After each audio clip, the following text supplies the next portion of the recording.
for me, Muthoni. I'm the programs officer here at the center, and I work most closely with faculty, students, and alumni in facilitating their collaboration efforts here in Kenya and across our region.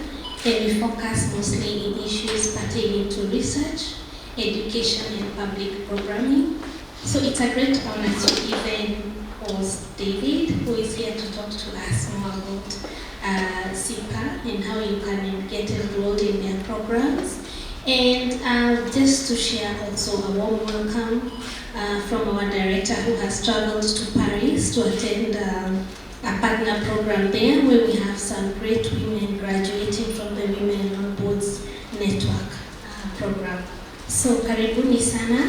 Our facilities are just outside to your right. So feel free, we have some tea, feel at home, engage David as much as you can.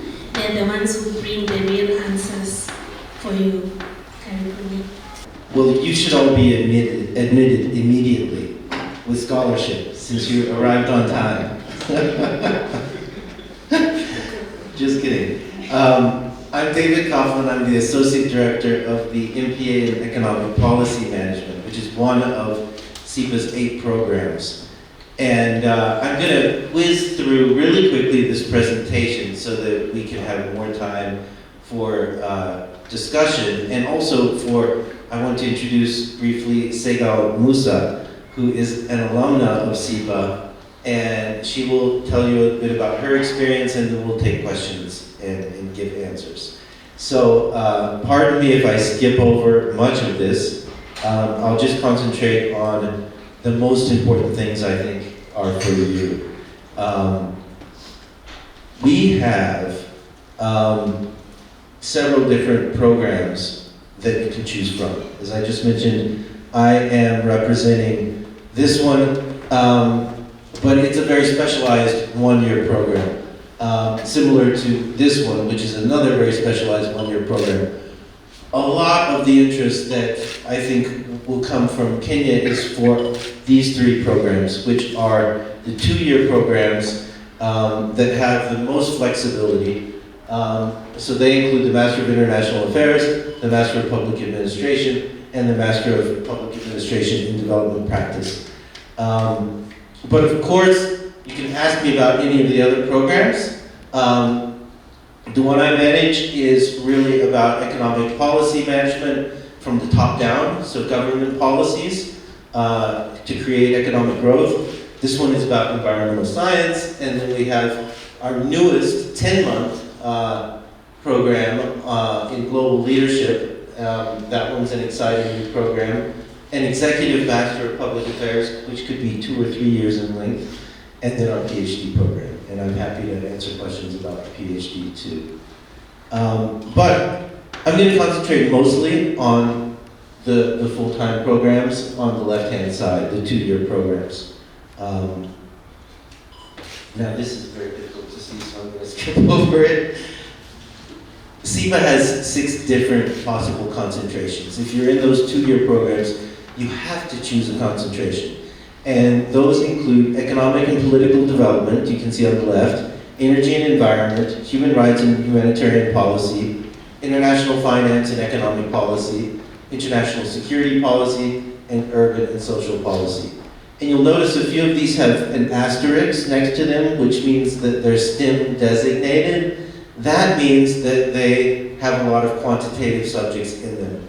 And if you're interested in those areas, you can get a STEM designated degree, which means that you can work up to 3 years in the United States after graduation, rather than just 1 year, which is the norm with a non-STEM designated degree. And then, in addition to concentrations, students need to choose a specialization. And these are some of the specializations that we offer.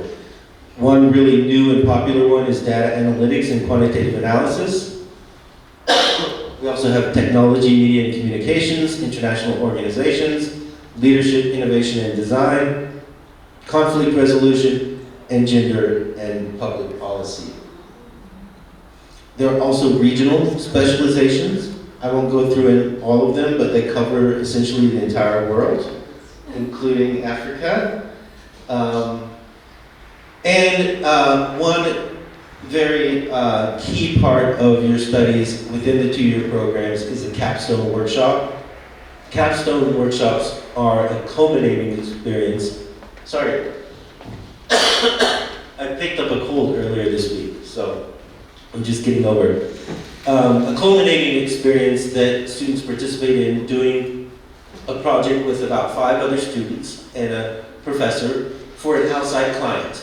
And you do that for 1 semester, and you produce like a research project usually for that client.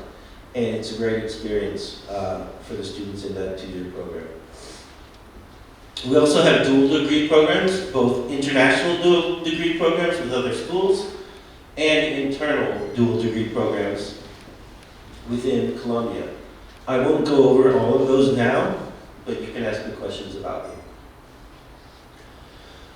them. Within those 2-year programs, we have an average of 4 years of work experience for students that enroll in those. They're usually around 27 years old and have a background GPA of 3.6 average. And you can see some more stats about the school there. There are a lot of social activities at SIPA and Columbia, including a lot of wellness activities. You can live in on-campus housing or off-campus housing. You do have to apply, and there's not usually enough on-campus housing for everyone. But if you apply early, there's a possibility that you can get into on-campus housing. And then applying the deadlines for fall entry. Most of the time, you'll be applying for fall entry, meaning September of the year following when you apply. There's also a spring entry into the 2-year larger programs, the MIA and the MPA. And those deadlines are October 15th, and you get a decision in late November, and then you start in January. But that's only a very small cohort, so most people apply for the fall entry. For that entry, deadlines are November 1st for early decision. And that means for one particular scholarship that I will go into a little bit later, called the Joint Japan World Bank Graduate Scholarship, which you should all check out because you might be eligible for it. We need people to apply by November 1st. Now, you'll say, it's past. I think if you are interested, you can still apply this month and you'll be considered eligible if you apply by the end of the month. Or if you're in no hurry, then prepare for next year. December 20th is the next deadline. If you want to be considered for other scholarships apart from the Joint Japan World Bank Scholarship, apply by December 20th. And you'll be eligible for any of the other internal scholarships at SIPA. February 5th is the final deadline, and that deadline is if you don't need to be considered for scholarship, but you just need more time to apply. Okay, and then we get answers back to you, we get your decisions back to you by January 1st if you apply to that early deadline, and by March 20th if you apply to the December or the February deadline. And then you should make a decision by April 15th or May 1st. Okay? The main parts of the application are the application itself.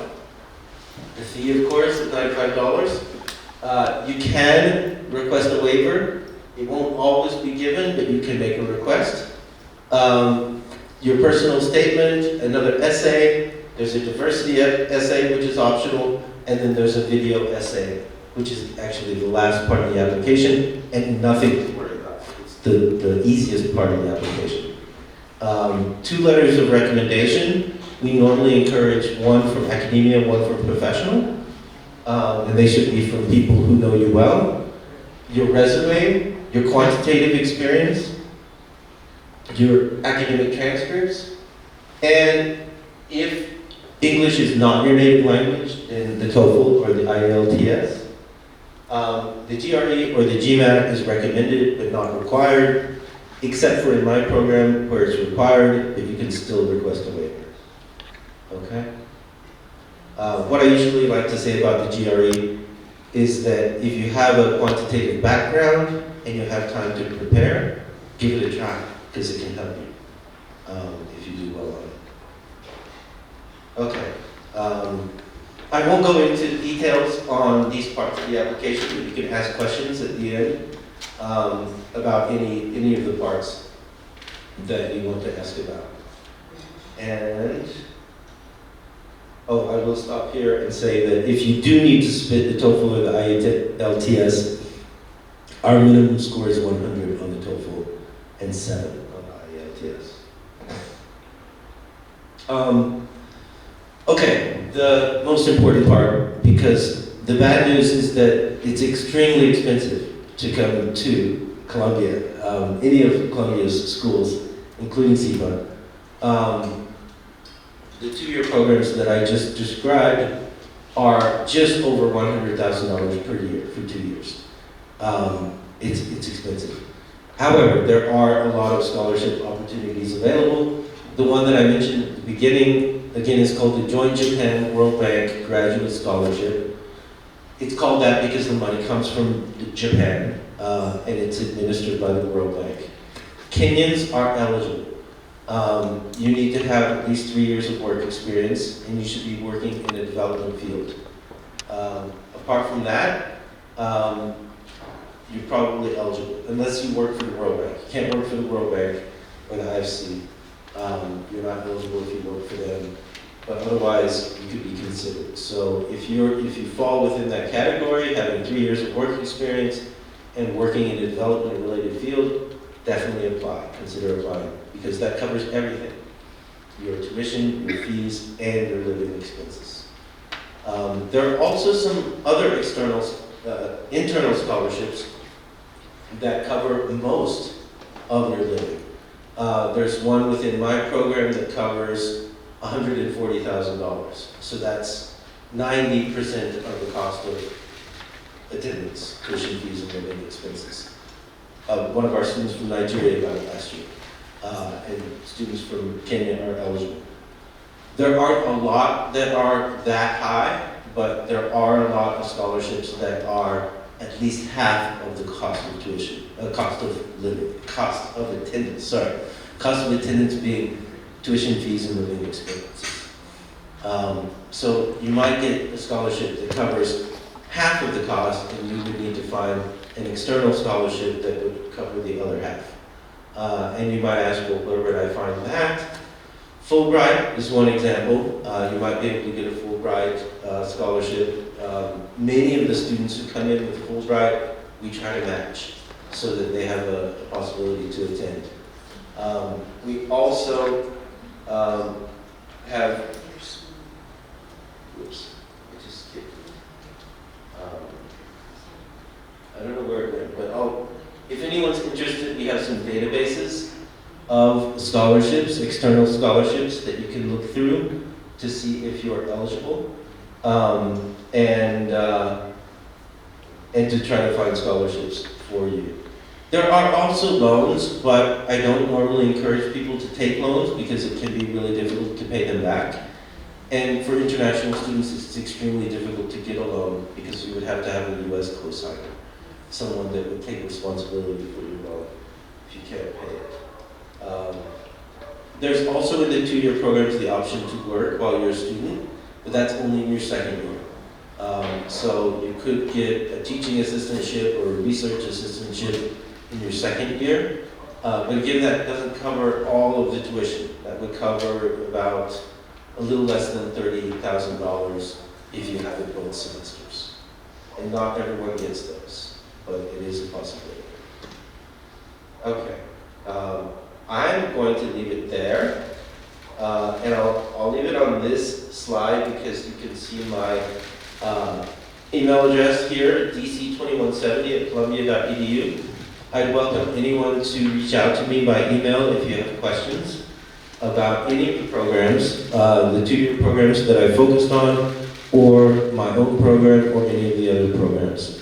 And now I'd like to introduce Segal Musa, who graduated in 2008, and will share a little bit about her experience with you, and then we'll take questions. Thank you for coming.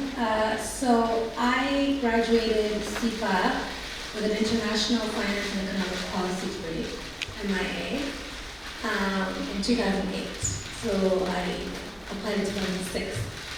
But my experience has been a little bit different than everyone else's because I was already living in New York and I had gone to NYU Stern for undergrad. And so I had already lived in New York, graduated in New York, worked for Goldman Sachs and Merrill Lynch, worked there for a bit. And then the reason why I decided to go to SIPA was because I'm originally from Somalia. And although I went to undergraduate business school, I felt like I wanted to do business in a different way for the continent, right? So the IFC model really proved to be very appealing to me. The whole sustainable impact investing, all that. And so I knew that I wanted a career with IFC. So I had actually applied to SIPA with an eye on exactly where I wanted to land in my career. And then I knew I would have to end up in a continent where we had, my father had a lot of real estate that was scattered and we had a lot of businesses, but I knew that I'd have to do business in the continent in Africa, specifically Somalia and East Africa, and then even Southern Africa, and I'll get into that, and how SIPA helped me get into that. So when I applied to SIPA, it was a very conscious decision of where I wanted to take my career. So I wanted to move away from the purely private capitalist sector to a more World Bank, socialist model, IFC. And SIPA really helped me do that right away. So I got into SIPA. So again, I'm different from you guys that would apply now because I already was living in New York and working in New York, and so I can't really help you there. But what I found in SIPA was it was 95% international students. I speak 5 languages fluently, so I met people like me, tons of people like me, and even the Americans had been people that worked, their parents worked at the State Department, or they wanted to work at the State Department. So what I found was a lot of my friends knew exactly where they wanted to land when they went to SIPA. So it was a career pivot.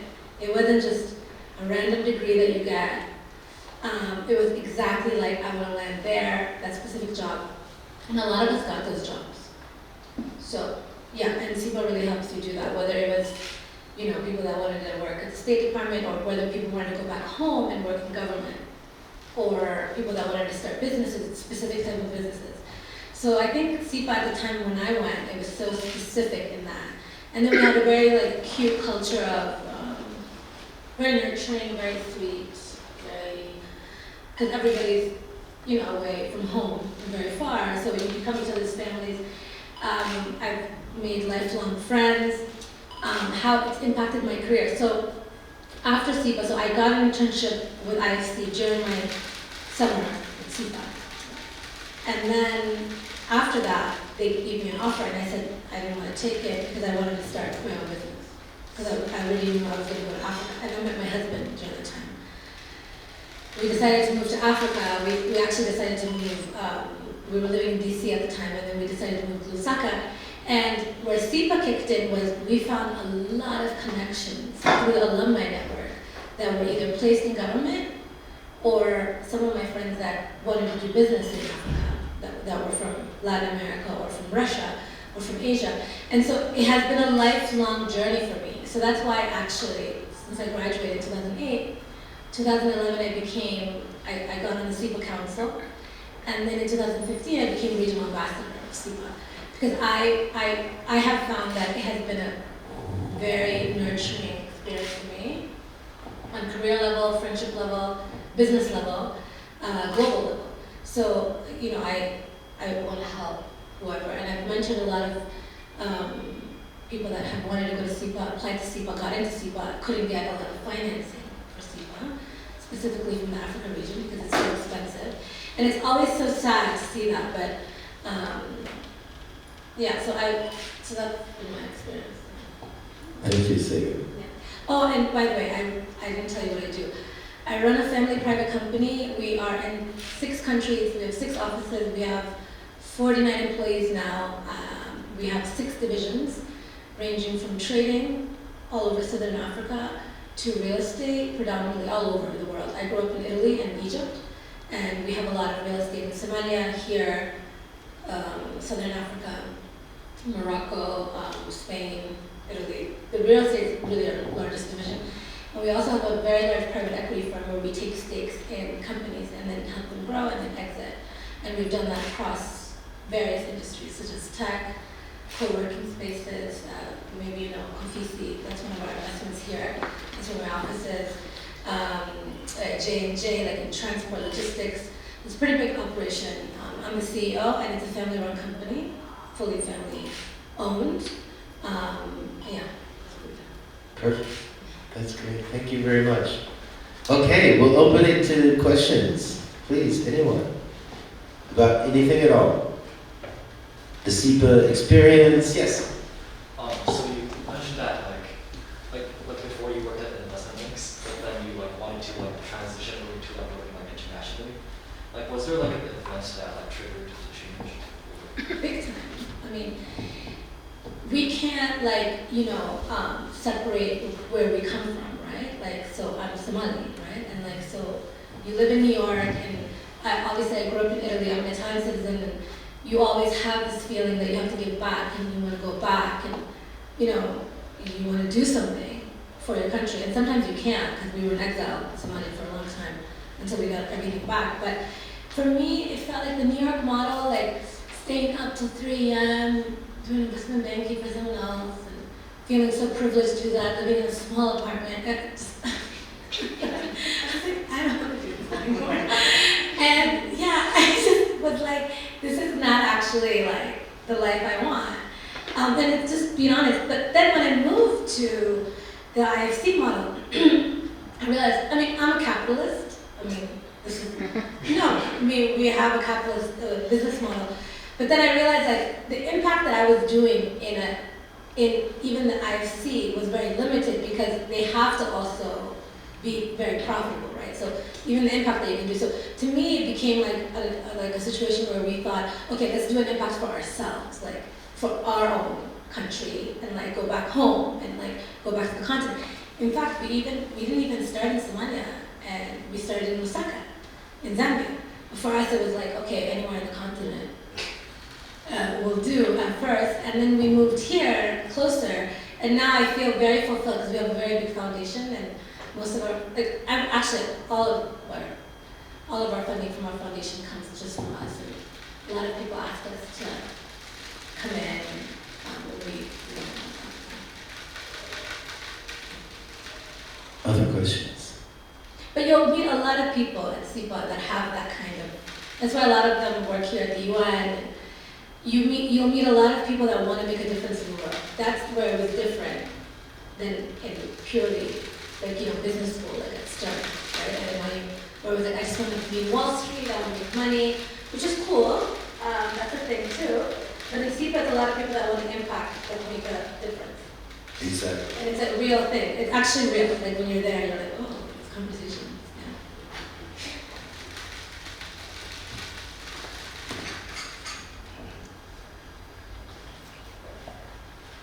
Yes. Overall. So, like you mentioned that you had a background in business. In your application, is there a specific emphasis on a career that's relevant in the context of public affairs, or is it regardless of whatever your background is, you can just apply? No, not necessarily. Any background is okay. We normally like to see at least a few years of meaningful work experience, so more than just pushing papers or making coffee, but actually making decisions in your work. But it doesn't have to be, you know, in public affairs, or in business, or in, you know, whatever. The important thing is that you use your essays to try to make a link between what you did before to what you want to do at SIPA, to what you want to do after SIPA. We want to see someone who has a trajectory and who's going to be successful. And if you can convince us that you're going to be successful, we're going to want you there. So there's nothing that gives you like a competitive advantage over other applicants? More than just a few years of work experience might give you a competitive advantage. 5 or 6 years of work experience would be better than just a few. And if any of you don't have any work experience at all, then to those types of applicants, I strongly encourage doing the GRE, because that can then add you something else in place of that work experience. As long as you prepare for it, you do need to prepare, because everybody else around the world is preparing. So yeah. Say no? Do you want to add? What I noticed was a lot of my friends came from all over, like every kind of background. I was much younger than most of the average. When I was going there, I was 26, and then most of our friends were like in their 30s, and they were switching careers. So there were a lot of people that were switching careers, and very random careers too. But there was a common thread of people that had a lot of experience and a lot of like drive. I would say my background was in investment banking and in consulting. However, I wrote my personal statement about my homeland and how I felt like, I remember that actually, because people was only school at one time. And how I felt like I never belonged anywhere because I didn't have a home, right? It's part of you, right? You're a versatile human being, right? And you can be as creative as you want, but there needs to be substance. By the way, when I was going, the GRE was required. So. It's not been required at any of the programs except mine since the start of the pandemic. Okay, great. It's actually been Which is a plus, optional. right? Because a lot of people, that's a barrier to entry. Yeah. And it stops people from even applying because they don't want to do that, right? Yeah. I saw the Master of Public Administration, and then I saw MPA International Development. Yes, there's actually 3 in that column. There's the Master of International Affairs, the Master of Public Administration, and then the Master of Public Administration in Development Practice. But I think what you mentioned was a Harvard degree, so that's why I asked for the clarification. There are differences, but they're very subtle between the MIA and the MPA. The MIA is a little bit more of an academic degree and more about foreign affairs, foreign policy, and you have to do a language as part of that if you don't already have another language. The MPA is a little bit more practice-oriented than the MIA. So that's the main theoretical difference. In practice, they're very similar. There's only a couple of differences between them, and that is the initial course that one takes, orienting course is different between them, and the language requirement is different. Now the third, the MPA in development practice, is quite a bit different in the sense that it's very much focused on development. And development from the ground up, so kind of grassroots development. So the opposite of my program. Mine is more, let's change this government policy, raise the exchange rates in order to implement economic development. Where development practice is more, let's get out there in the NGOs and start making a difference that way. And it's a newer program, though it's been in existence for like 8 years, I think. And it has a required internship, usually abroad, not always, but usually abroad between the 2 years. And it's been very successful in placing its students within those internships. So those are slight differences between those 3 programs. I hope that helps. Yes. Do you want to add anything?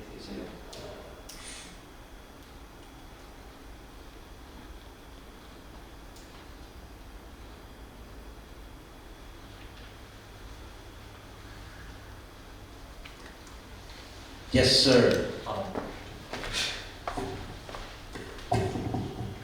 You mentioned that having like a trajectory and like having like a clear story of like what you want to do and like why CFA would help you like achieve that goal is important. So I was wondering if you could like share like any like memorable examples of someone with like a very unique and compelling story. One of my former students, you mean? Or like anyone you know. Yeah. That's a great question. Well, the one that I mentioned, who was just funded on this relatively new scholarship that I mentioned, that covers about 95% of the cost of attendance. He was coming from a development organization in Nigeria, not a government organization. They worked with government, and he really wanted to get into multilateral work. So with the IFC or the World Bank. And he came to us on that scholarship, did very well in the program, and got an internship with the IFC in the spring semester. Because in our program, there's no summer. I mean, there is a summer to start. You start in May, but it's one year, so there's not a summer between. So the only option to do an internship is in the spring. And so he did his spring internship with the IFC and is still working with them and doing quite well. So that's one recent example. Segal, would you have any that come to mind? I mean, I have so many. Like one of my best friends, she is from Kazakhstan, and she came from LSE undergrad, and she was actually married and had a kid during graduate school. We were the same age, but she ended up starting one of the largest like math programs for children in Moscow. So, big success story. I mean, I have so many of them like that.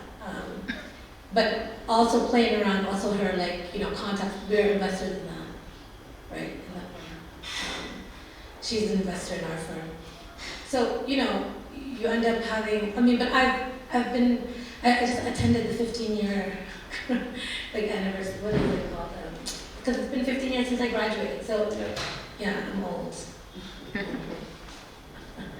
But yeah, there's so many stories like that. But I think, again, it's a lot of people that come to SIPA mindfully, because it's not a degree that you just get randomly. You have to have a specific career trajectory in mind. Like he said, the guy wanted to get into IFC, so did I at the time. And you end up getting there because, and also one major factor is that the type of professors we have access to, right, in SIPA. I studied under Stiglitz, Sachs, Panagria, who was the advisor to Modi for many years, Bhagwati, huge economic giants. So you end up getting a lot of access. Calamiris, one of my professors who actually was at the Columbia Business School, that's another great thing. You can take classes in other, in other schools. He was always in China,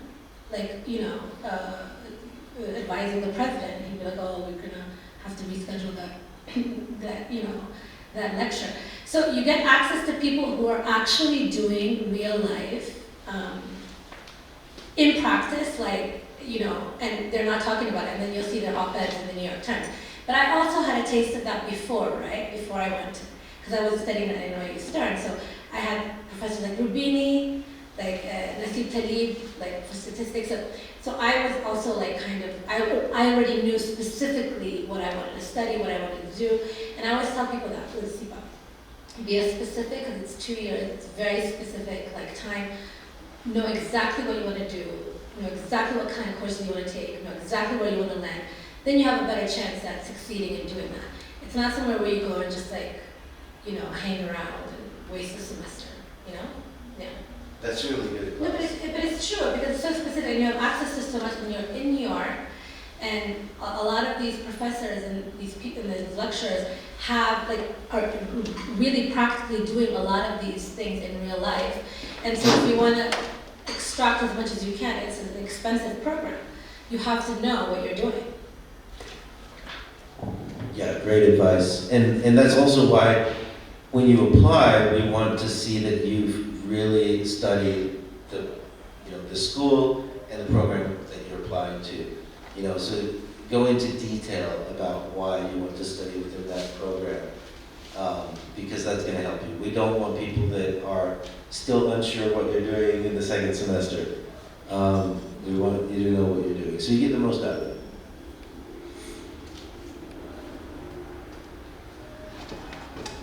Yes, again, in the back. Yes, on the funding issue, again, if you're not able to afford it, thank you, immediately, can you defer like a few times just to prepare? You can. I normally suggest reapplying rather than deferring, because deferring requires accepting your offer, that's $2,000, and then the deferral deposit. In my program is $2,000. I think in the 2-year larger programs right now it's just one. But even if it is just one still, that's $3,000 that you have like at risk if you don't come. And I think they only currently allow you to defer 1 year, 1 or 2 years. I'm usually pretty lenient, but the 2-year programs are usually pretty strict. So probably only 1 year. So I would not risk it. I would just reapply. Well, I think based on what Segal already said, I would argue that SIPA has an amazing brand. So once you get your degree, it's well known, and it can just, in essence, take you places, just the degree. But beyond that, you know, there's the Alumni network, which is amazing, but you do have to use it. You have to network within it to make that happen. So if you're not an outgoing, extroverted person, you need to become one. I'm not, and it's hard, but you need to become one so that you network with people. And the Career Advancement Center at the school is also very good about bringing employers to campus. There's an annual conference in Washington, D.C. that's, number one, a lot of fun, and that you can get introduced to some of the employers in Washington, D.C., including the multilaterals, and you get to meet the alums that are working in D.C. So I highly encourage people to go on that D.C. trip. And then there are usually some events in New York, too, with the New York crowd. Like, there's usually a finance roundtable where people can meet the finance alums and things like that. So there are a lot of activities for you to get involved in. And then there's the summer internship. If you're in the 2-year program, you need to make use of that summer internship, because that's when the employers are they're testing you out. They're giving you a test run to see if they want to hire you when you graduate. And that's the easiest way to get your foot in the door, is to get that internship for the first summer. Segal? Yeah, so there is a portal on the website where you put your uni, and then there's an internal email. So what I found useful was, so I got recruited on campus, so for the summer, and everybody comes, and then you just put in your CV, and then they select you, and then you go to your interviews. So we found that like on campus was very important. But then later in your career, when you're pivoting, right? Like let's say you're starting a career, like when you're starting a business or whatever. When I moved to Osaka, one of our first contracts we got was with Glencore. Glencore is one of the largest trading firms in Switzerland, like the world, and they own mines in Zambia and all over. And I just checked quickly on both of my portals for NYU Stern and SIPA, the alumni, right? And then within that portal, you have an internal email where they know that you're an alumni. And I found that they respond quite quickly, and really high-level people that you have access to. And so that's actually an embed kind of like, but you have to be aggressive about it. You have to be out there about it, but they do respond quite like right away. I found that to be very useful for me. Another aspect was that we had a mentorship program where we've actually hired 2 SIPA people to intern for us. And we help them connect with other firms that we know. And so I think the alumni network is quite strong and very, very supportive from my experience across the board. I agree.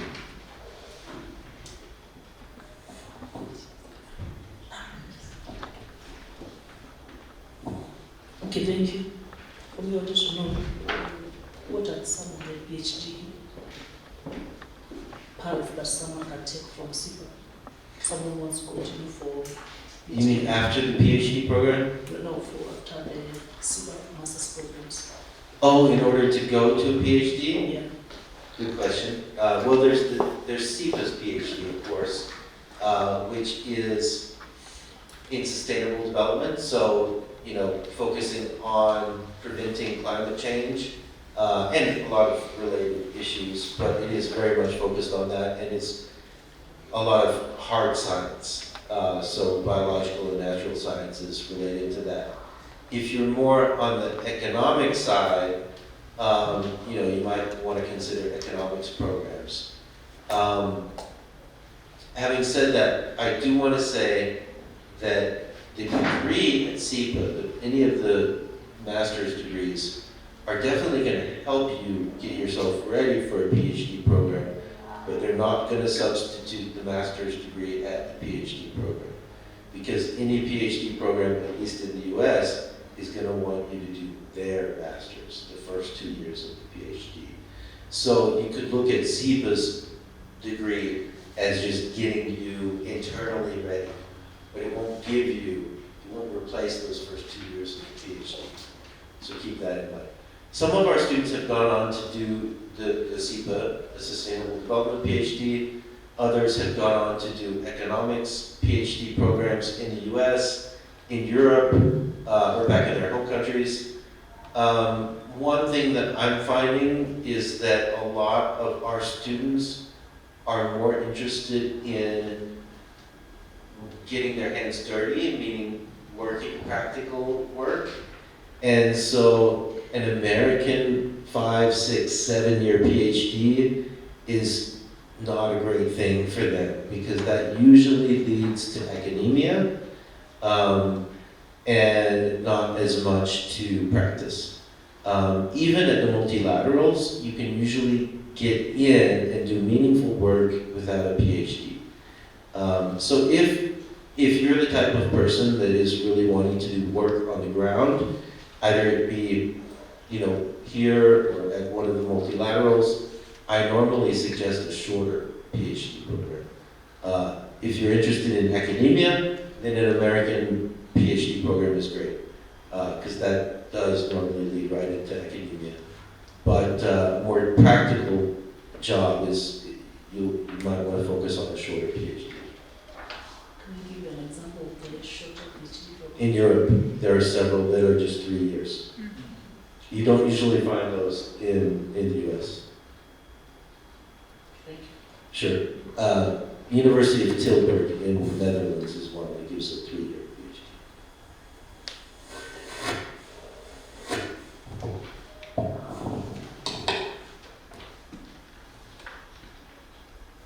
Other questions? Yes, sir.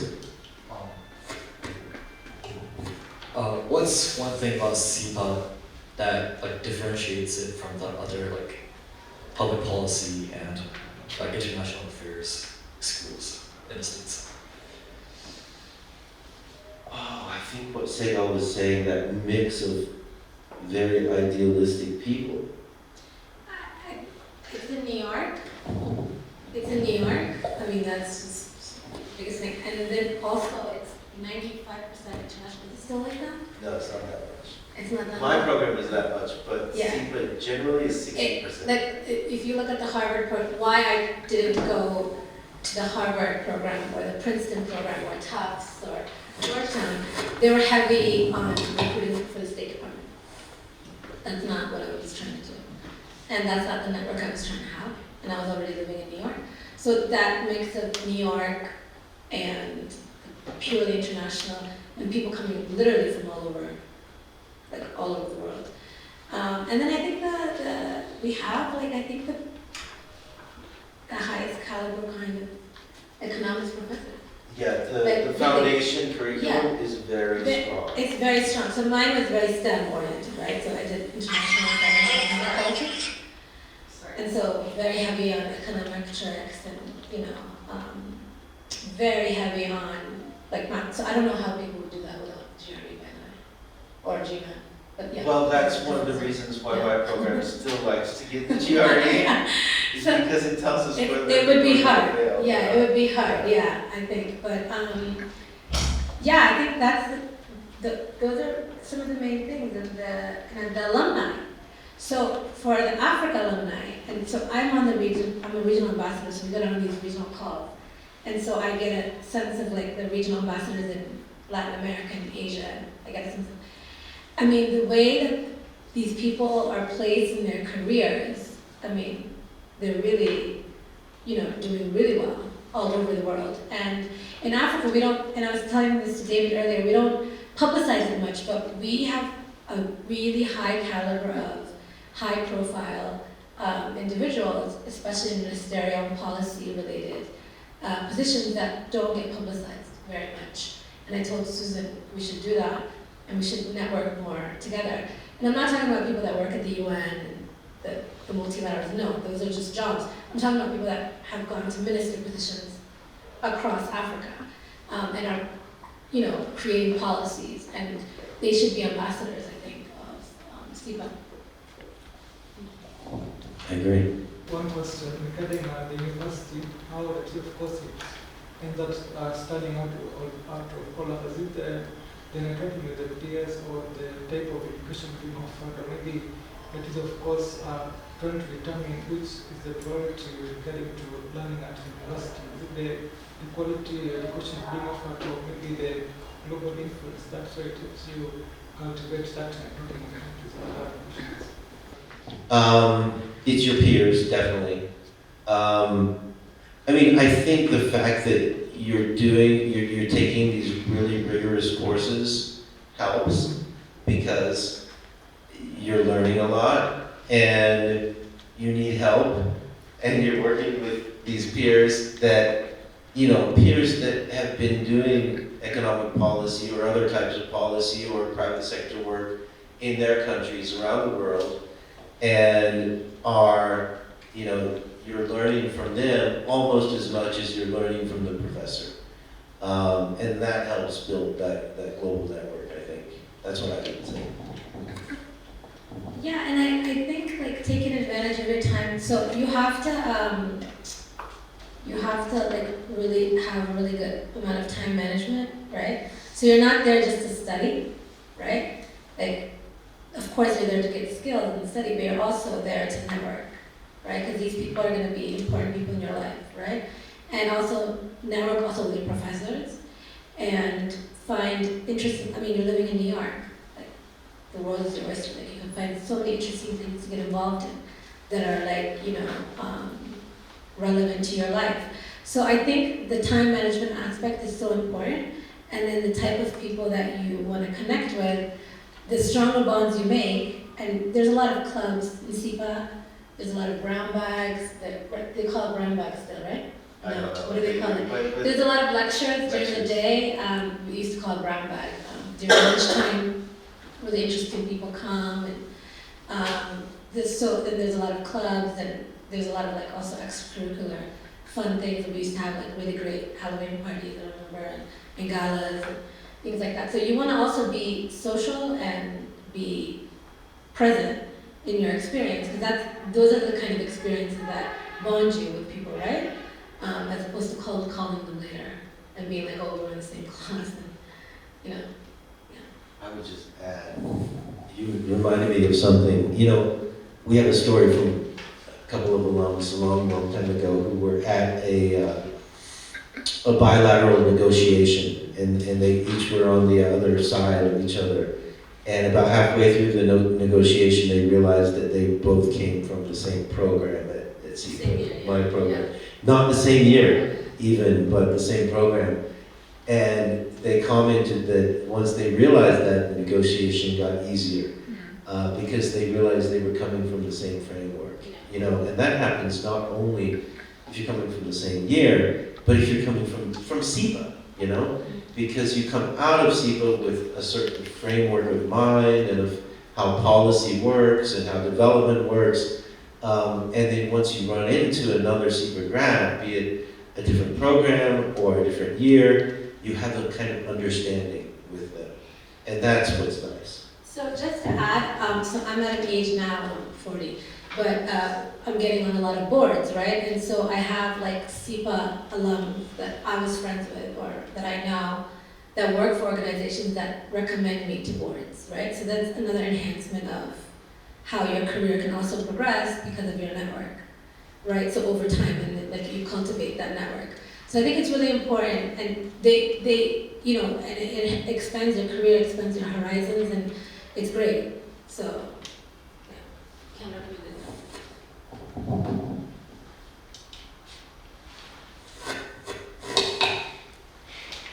We've got another question over here on the right. I wanted to find out what are the most common mistakes that applicants usually make that you come across when going through applications that are not well known amongst applicants. That's a great question. Common application mistakes. The biggest one for me is that they don't ask their recommenders in advance enough. And so by the time that they submit their application, the recommender needs another month, you know, to sit around thinking about it, procrastinating before they submit it. And so your application may not get read because your recommender didn't submit in time. So ask your recommenders way far in advance. Give them a month, give them 2 months, give them 3 months advance notice. And you're not going to be able to submit for them. You're only going to be able to remind them, you know, it's still not submitted, please submit it. So that's one thing. Another is not knowing enough about the program that you're applying to. So, you know, making a mistake in one of your essays about something related to the program you're applying to, that's a regular mistake. Can you think of it? There are lots of them. I just have to, well, I mean, Passionate, right? sorry? Not being passionate. Not being passionate enough. You can tell. Yeah, that's true. Yeah. You can definitely tell if a student is just trying to cover their bases and not really coming from the heart. Once in a while, you see people applying to the wrong program. That is a big mistake. Those are some of the big ones. You talked of there being about 60% international students represented in the learners body. I'm wondering if that 60%, how many are from Africa? That is the first part of my question. And the second part of my question, beyond finance, what barriers that are uniquely African are you experiencing that's preventing learners from the continent coming to attend your program? That's a very good question. I don't know the stats, and I'm glad you asked that question because I can find out and let you know. I might need a reminder, so feel free to email me. But I don't know the percentage of African students. I do know from my own experience that beyond the financing, one of the biggest obstacles is the GRE or the GMAT. And since we're no longer requiring it, it's not as big of an obstacle. But, you know, if we were, it would be a huge obstacle because it's hard to find sometimes in some certain countries in Africa. Some countries you just can't take it. And we still, in my program, we readily give waivers to students, for example, from Sudan who can't take it. And it's expensive. You know, we often get waiver requests from students saying, you know, this is going to cost a good portion of my salary for this month, you know, to take this test. The other issue we find is that students don't always understand that it's something that one has to prepare for many months because everybody else is doing that. And you need to actually study for that test. So that's a big obstacle. It is a good thing that most of the programs are not requiring it any longer. But if a student has a good background in the quantitative sciences, I still recommend doing it if you have the time to prepare, because you can add to your application. Would you say anything, Sehel? As the regional ambassador, and for someone who mentioned a lot of like students that got into the program, many from this region, from Uganda, Kenya, Rwanda, it was sad because last year there were 10 admitted and only one went. This is in 2021. Yeah. And the 9 didn't go because of financing. Yeah. And then last year, this year, we went to that event, right, in August here, where we went, there was an event here for all the admitted students all over Colombia. There were 4 students, I think, or 3 admitted to SIPA, and 2 of them wrote me and said that they couldn't find financing, so they had to defer. So I find that the biggest hurdle. They just don't have access to any kind of, and they didn't know about some of these options that they have. But also, I think there's also a cultural thing, because I don't think a lot of African students go to Colombia as a primary destination, from this region at least. Like, they usually go to the UK, right? So that's what I find. It's more the Nigerians and the Northern African that I see more. And when I was going there, I didn't meet a lot of East Africans at all. I think I was the only East African. There were a lot of people from, there was one Ethiopian, but there were a lot of like people from the West Africa. So even culturally, I think here it's just easier to go to the UK and Australia. I find a lot of people do that. Last question for Sigel. That's true. You talked about the unique contribution policymakers from places like SIPA are making within governments on the continent.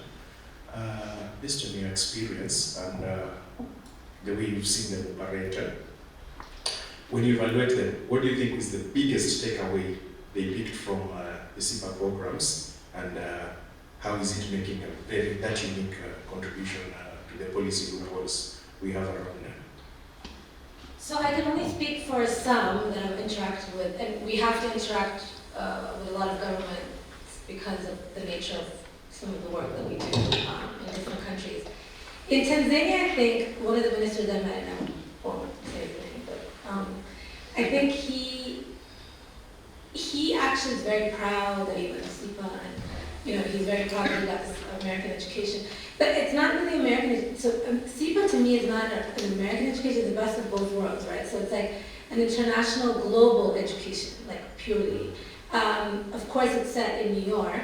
It's a global city, so it makes it less, I think, just one country centric. Of course, it's set in the U.S., but it almost feels like you're like a global citizen. I would say that SIPA is like that one place.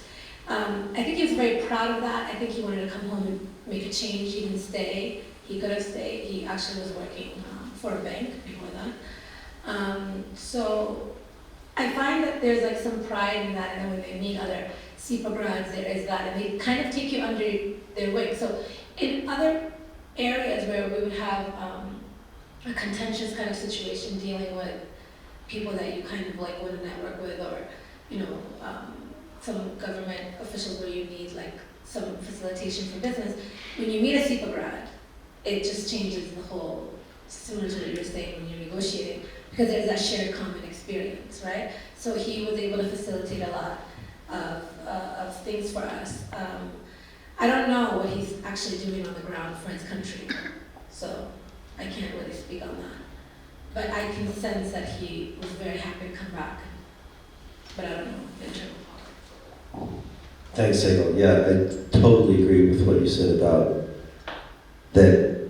I don't think, hopefully not many of our faculty, and I think hardly any of them are saying you have to do it the American way. That's not what's going on at SIPA. For one thing, most of them are not Americans. And they go back home. We actually go back home. So most people. That's true too. A lot of the student body go back home. a lot of the professors are from different countries, and they're teaching not the American way, but actually what works in different parts of the world. And they're listening to their students who often say, hey, we tried that and it didn't work, why? And then they try to figure it out in class. So I think that's what's unique about SIPA as well.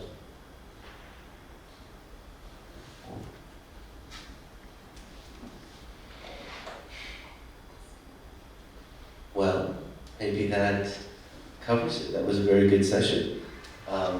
Thank you, everybody, for coming. Thank you, Sego, for coming. Thank It was you. really nice meeting you, and you added a lot to the discussion. There's more tea and appetizers in the kitchen, and I'm happy to speak with any of you individually. Thank you so much for joining us this evening.